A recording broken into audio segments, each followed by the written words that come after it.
Eh bien bonjour, Daniel Fortier, modeste utilisateur de berger allemand, qui a en ce moment en possession un petit chiot en coupure de cordon.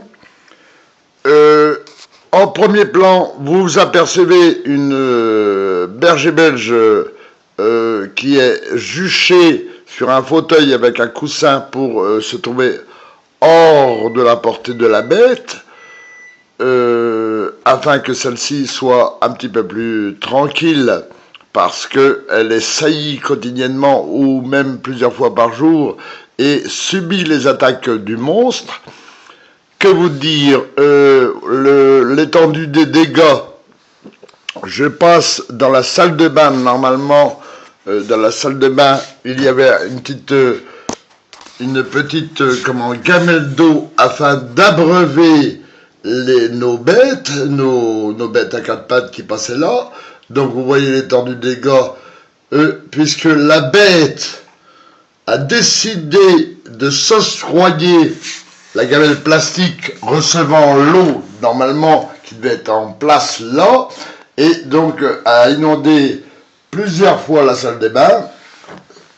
Je ne vous passe des détails, messieurs, dames, veuillez me comprendre, sur les jeux qu'on peut faire avec les balais mécaniques dernière génération, lavage de sol.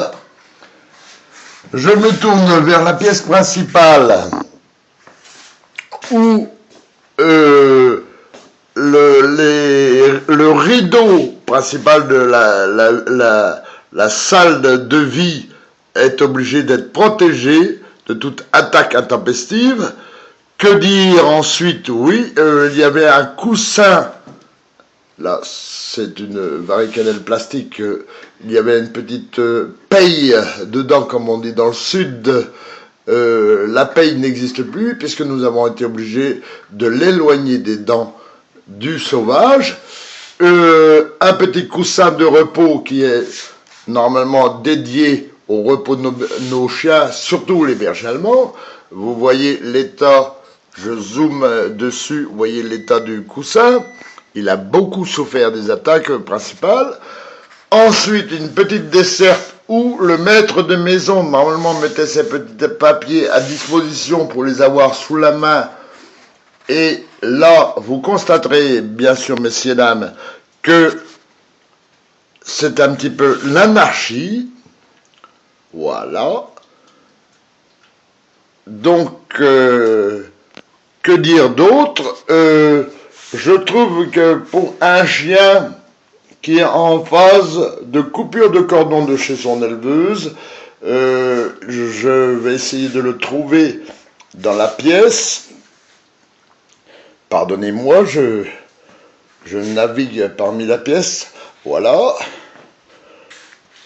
Et il est par là, oui, voilà. Donc, il se nomme Joker.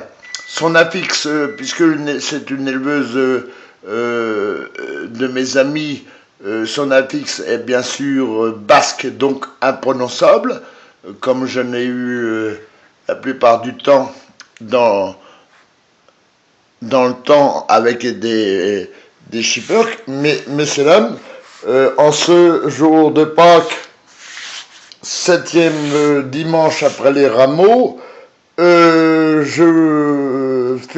vous fais un tout petit film amateur pour vous montrer ma détresse. Et bien sûr, il faut accepter ce dilemme et ma foi, comme le sauvage règne en maître dans la maison, que faire d'autre que pour un modeste utilisateur de noyer son chagrin ou noyer